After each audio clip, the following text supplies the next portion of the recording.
evening, everyone. Welcome to Pattern a Day. I'm David Getson, and today is Thursday.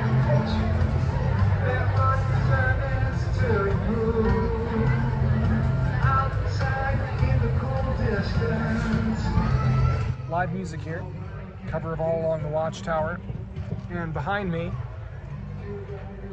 that's the office with my desk.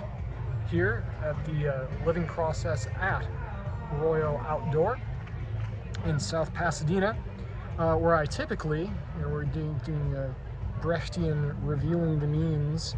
If I shift this way, everybody's going to turn it off immediately. Why is he holding the camera like he's Pete Zihan? So back there, you might recognize all that is where I usually sit in the morning when everything is a little bit more framed and scripted. So I just thought that I would give everybody a brief little tour of the situation and talk about, in this lovely neighborhood context, helping people out, finding some things this evening on the storefront, talking about meetings tomorrow. Talked to an engineer today, and neighborhood boundary. Neighborhood boundary is the pattern, number 15.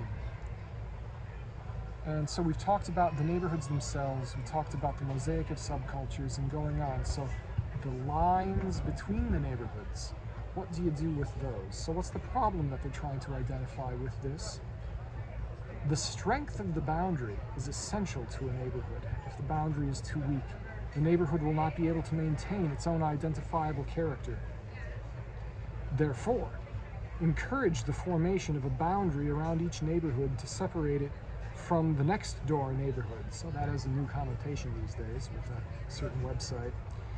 Form this boundary by closing down streets and limiting access to the neighborhood. Cut the normal number of streets in, it's nice to be able to see that. Cut the normal number of streets at least in half. Place gateways at those points where the restricted access paths cross the boundary, and make the boundary zone wide enough to contain meeting places for the common functions shared by several neighborhoods. And yeah, he makes not a biomimetic he makes not a biomimetic analogy, he makes a biomorphic analogy here. It's not imitating life, it's learning from the principles of life, which I think is very important. The logo of Living Process, if you go to livingprocess.net, has a lot to do with that type of thing. The cell wall, this is the metaphor, the biomorphic metaphor. The cell wall of an organic cell is in most cases as large or larger than the cell interior. It is not a surface which divides inside from outside, but a coherent entity in its own right. This is sometimes called the zona pellucida. It's also something that's involved with sacred geometry, diagramming, which preserves the functional integrity of the cell and also provides for a multitude of transactions between the cell interior and the ambient situation. But yeah, boundaries are very, very important.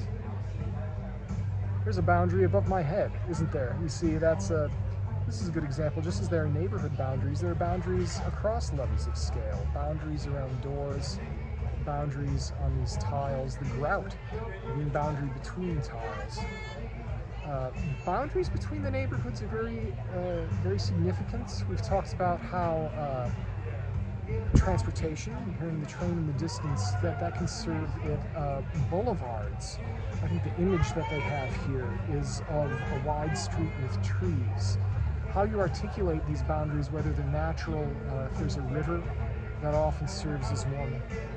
But it can't be too stark. Sometimes the boundaries are way too stark, something like a freeway that cuts neighborhoods in half.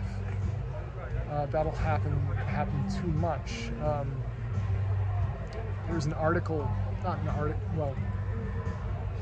things that I've read online about how when I-210 was built through Pasadena, it split Pasadena, north and south, a lot of the residential areas were cut off. So you can't make it too stark. You can't make it too stark. Can't make it too thin. It's important to find the right balance. That's why neighborhood boundaries are so difficult, probably, to get correct. And so stay tuned for number 16, Web of Public Transportation, next time on Living Process. Take care of some people here. Have a good evening.